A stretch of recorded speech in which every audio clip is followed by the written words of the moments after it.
They say everyone loves differently, but what if the way you love isn't really yours? The story opens with quiet reflection, the kind that comes from years of repeating the same emotional loop. The narrator, a man in his mid-20s, speaks not with bitterness, but with a tired sort of understanding. He's loved before. He's cared deeply, maybe too deeply, and every time, it's ended the same way, with him standing still, wondering why it all slipped through his fingers.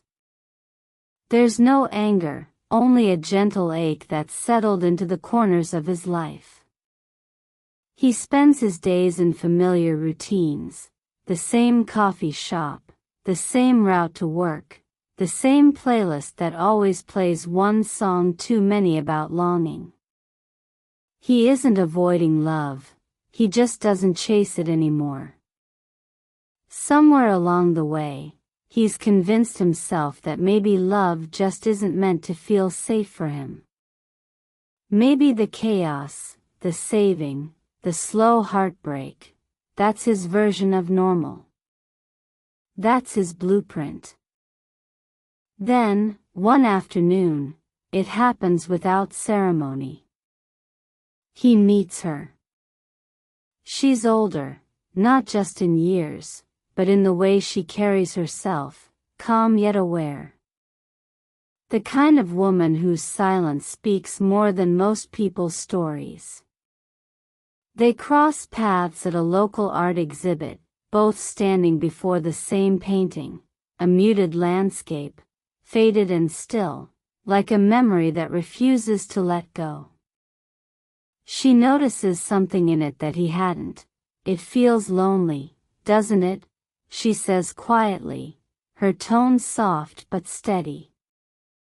He nods, unsure why her words stay with him long after.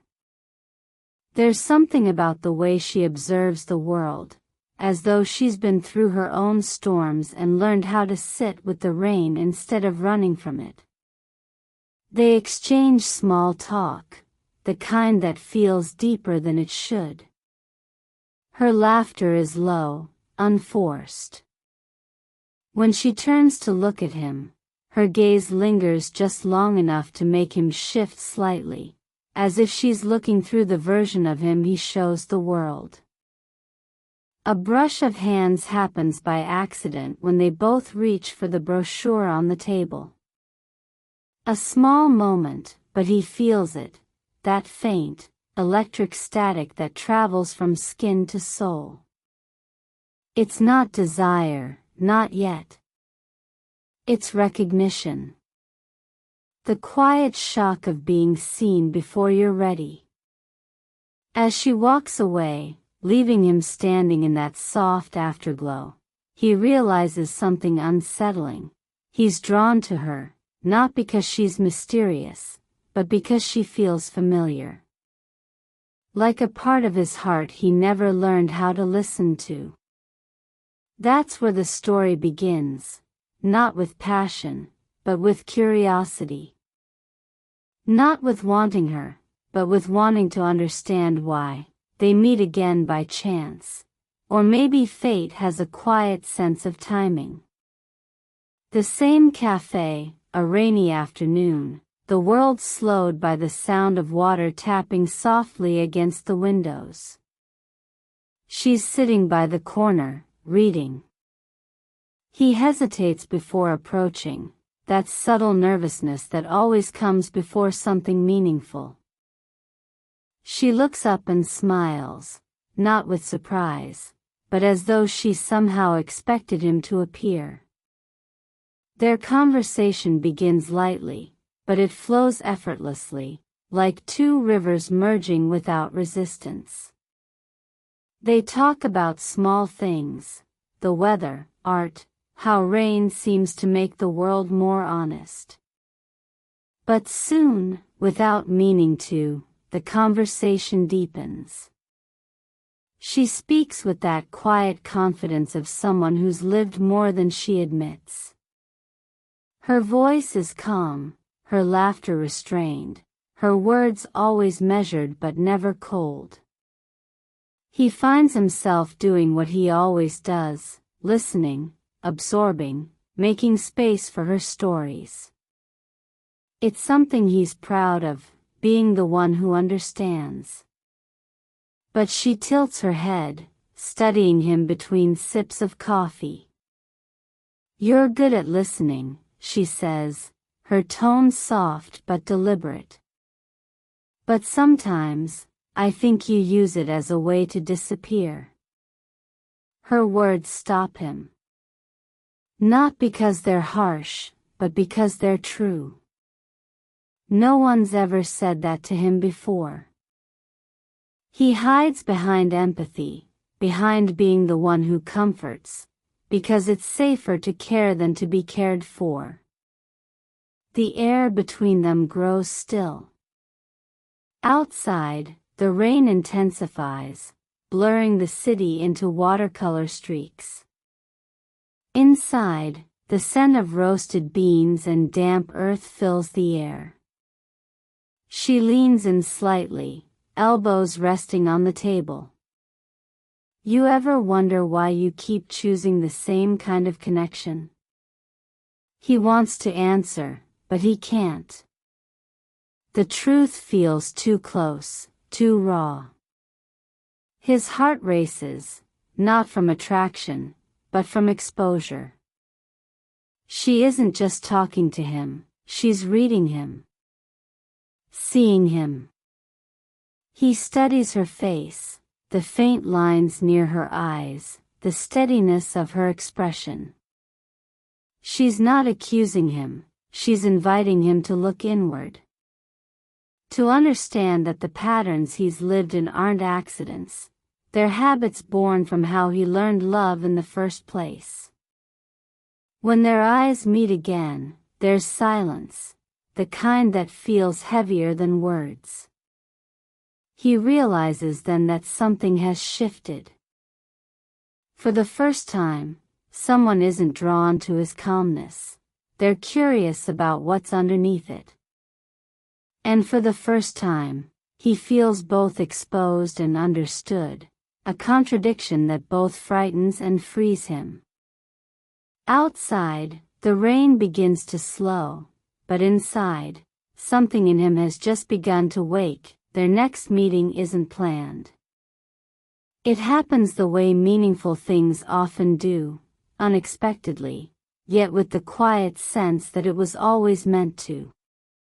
It's evening, the kind of dusky hour where the sky turns indigo and the world feels softer. He finds her again, maybe at the same cafe, maybe wandering through a bookstore. Her presence feels grounding, like stepping into a space where words aren't needed to fill the air. This time, the conversation doesn't dance around surface-level topics. It drifts toward the raw and the real. She mentions love, not as something magical, but as something that has cost her. There's a heaviness in her tone when she says, "You stop believing in forever after you've watched it fall apart a few times." The words aren't bitter, they're weary, honest. He listens, captivated. Her vulnerability isn't loud, it's quiet and steady, the kind that earns respect. She tells him about a love that once made her feel invisible, how she learned that being strong sometimes means walking away. As she speaks, he feels a mirror forming between them. He recognizes himself in her stories, not as her past, but as someone who has lived in the same emotional patterns, just from a different side. When it's his turn to speak, he hesitates. For years, he's been the listener, the one who collects other people's emotions but rarely reveals his own.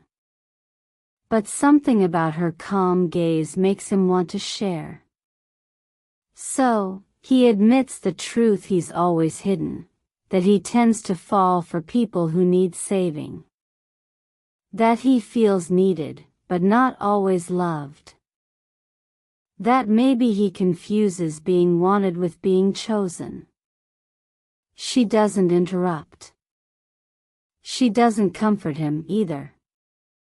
She just listens, deeply, intentionally, her eyes soft but steady. That kind of silence is rare.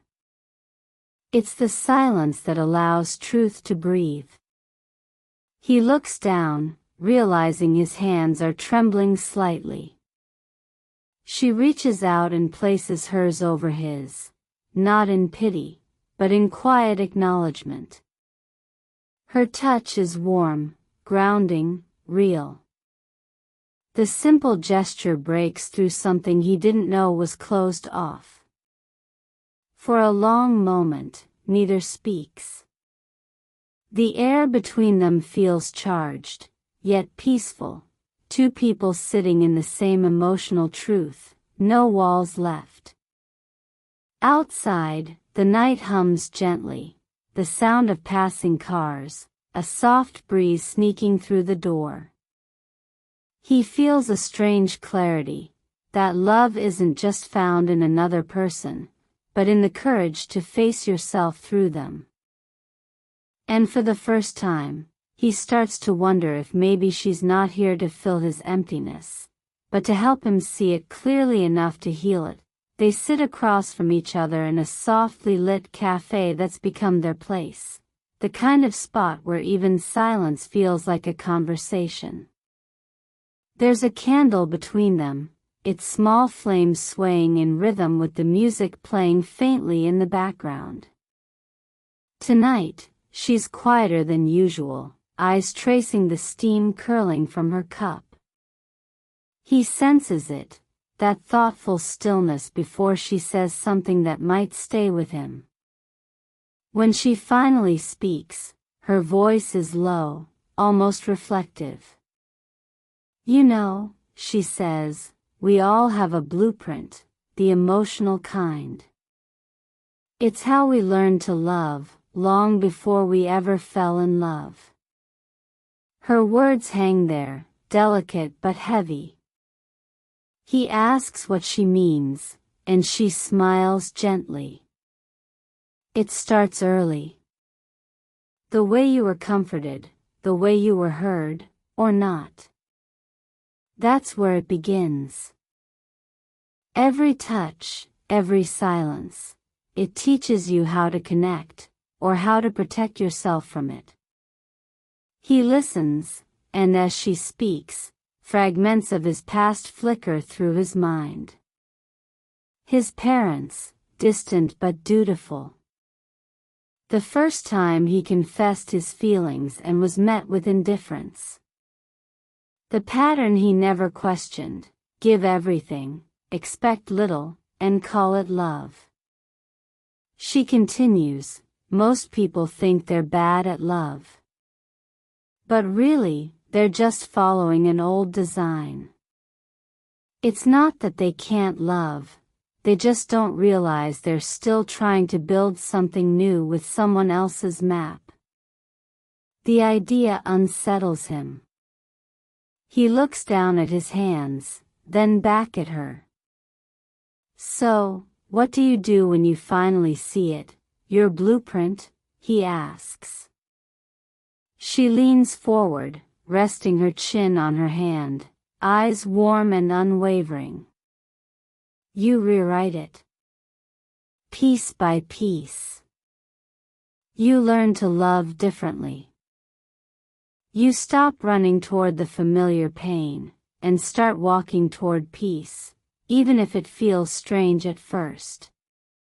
For a moment, the world feels suspended, just the flicker of the candle, the smell of jasmine tea, the quiet hum of rain starting again outside. He feels her words settling in his chest, unlocking something unspoken.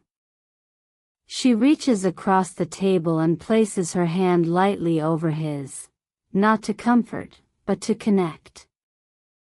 The gesture says what words can't, that he's allowed to begin again. He doesn't pull away. Instead, he lets the moment stretch, her hand warm against his breath steady, eyes meeting hers in soft understanding.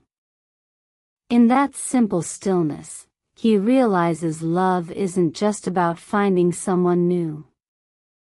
Sometimes, it's about finally understanding the version of yourself that's been waiting to be loved differently. The weeks that follow are measured in small, quiet moments, the kind of moments that build an unspoken intimacy stronger than any confession.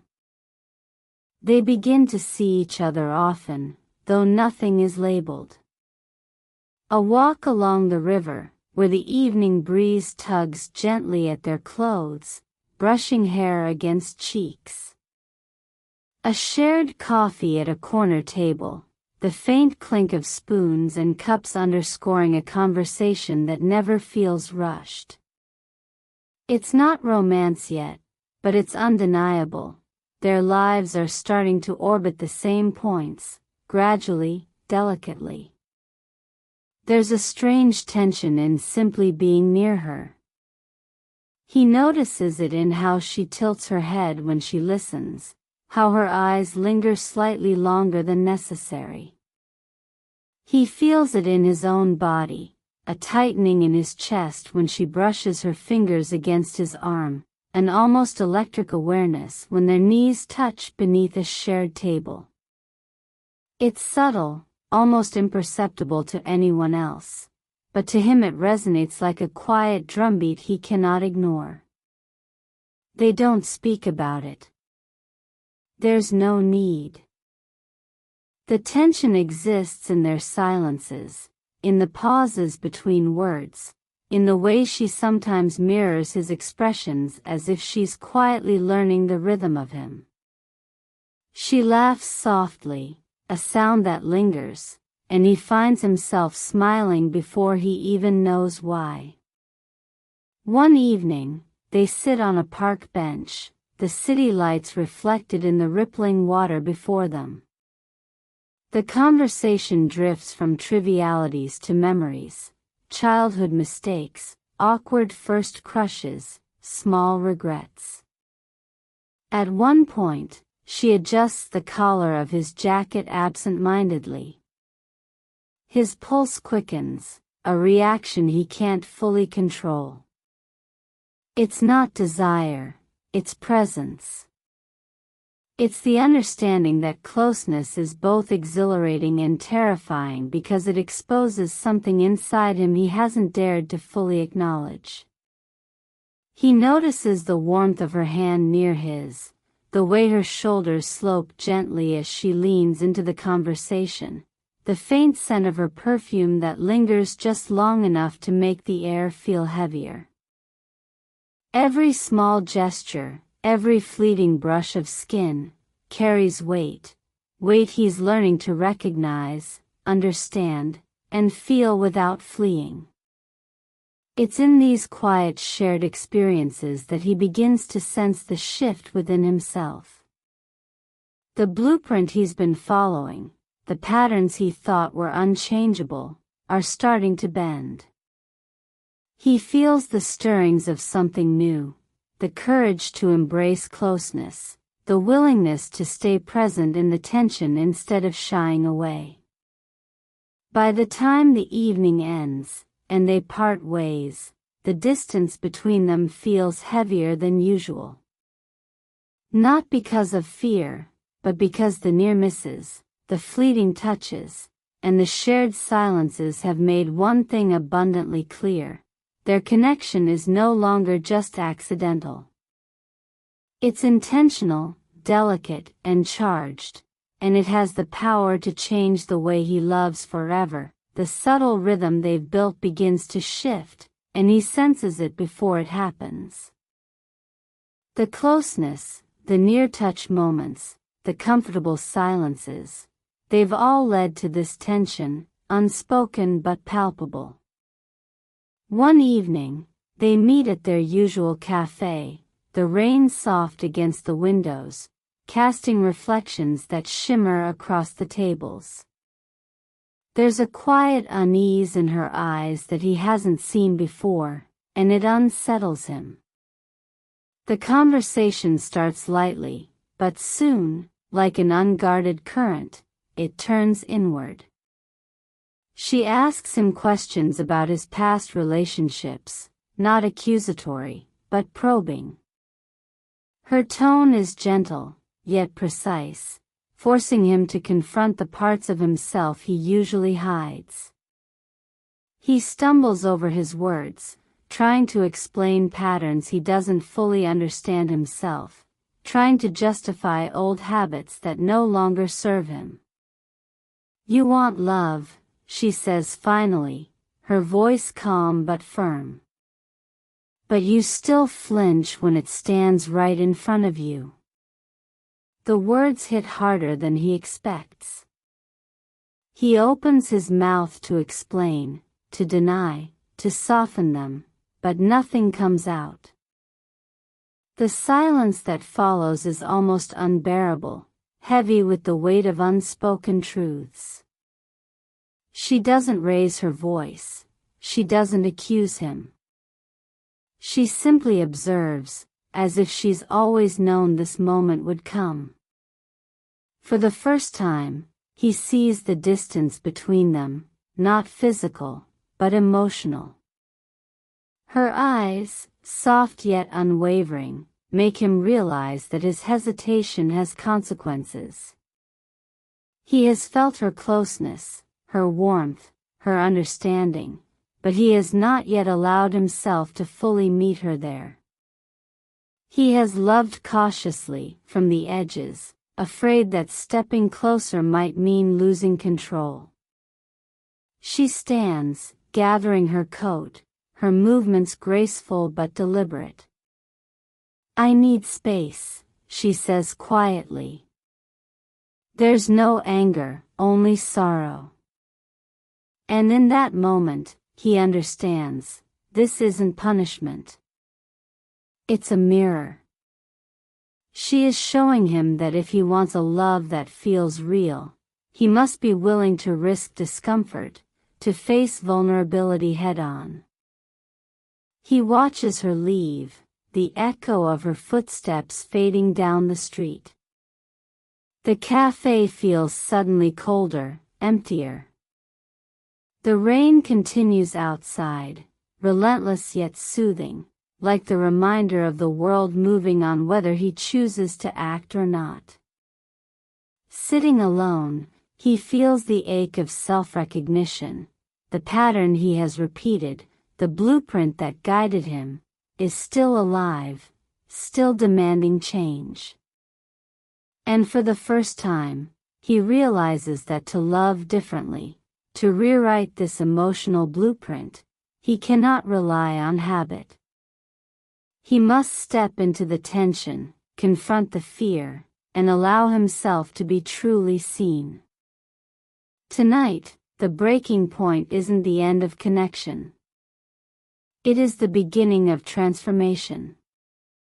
And he knows that the next time they meet, everything will be different, if he dares to be different. 2 days have passed since the tension broke the fragile rhythm between them. He's felt the weight of absence in a way that is both unsettling and clarifying. Every familiar corner of his life, the cafe, the quiet park, even the hum of the city streets, reminds him of her presence, and the quiet void she left. He realizes now that the pause, the space, was never about rejection. It was about reflection, hers and his. He finds her again at the cafe where it all began. The space feels unchanged, yet different, as if it has held its breath waiting for this moment. She sits at their usual corner table, hands folded loosely over a steaming cup of tea, eyes watching the world outside without judgment or expectation. There's a calm in her posture, a quiet grace that has always drawn him in, and yet now it carries something more, an openness that wasn't there before. He approaches slowly, heart steady but aware of its rhythm, and sits opposite her. Words are unnecessary at first. They exchange a quiet nod, a recognition of the journey that has brought them back here. The room smells faintly of coffee and rain-washed streets, a grounding familiarity that eases the tension in his chest. Finally, he speaks, voice low and deliberate. "I've been thinking about patterns, and about why I've always held back. I realize now that love isn't something I can control. It's something I have to be brave enough to let in." She listens without interrupting, eyes soft but steady, and the small, approving smile that spreads across her face is enough to make his chest tighten with a mixture of relief and wonder. "I want to try," he continues, "to love differently. To be present. To stay even when it's uncomfortable. To rewrite the blueprint." His words hang in the space between them, fragile yet courageous. She reaches out and lays her hand lightly over his, the touch warm and grounding. There's no grand gesture, no dramatic confession, just a simple connection that speaks volumes. Her fingers curl slightly around his, affirming that she understands, that she is willing to meet him here, in this moment, in this vulnerability. For a long while, they sit in silence, sharing the same quiet breath, feeling the presence of one another without the need for words. Every glance, every small movement, the tilt of her head, the gentle brush of her hand, the shared smile, becomes a language of trust and understanding. He realizes that love doesn't have to follow the old patterns. It can be patient, deliberate, and kind. It can be built together, one thoughtful choice at a time. And in this stillness, he understands that the blueprint is no longer fixed, it's theirs to create. The story closes not with a promise of forever, but with the quiet certainty that they are choosing presence over fear, connection over hesitation. In this shared understanding, they have begun to love, truly and intentionally, for the very first time.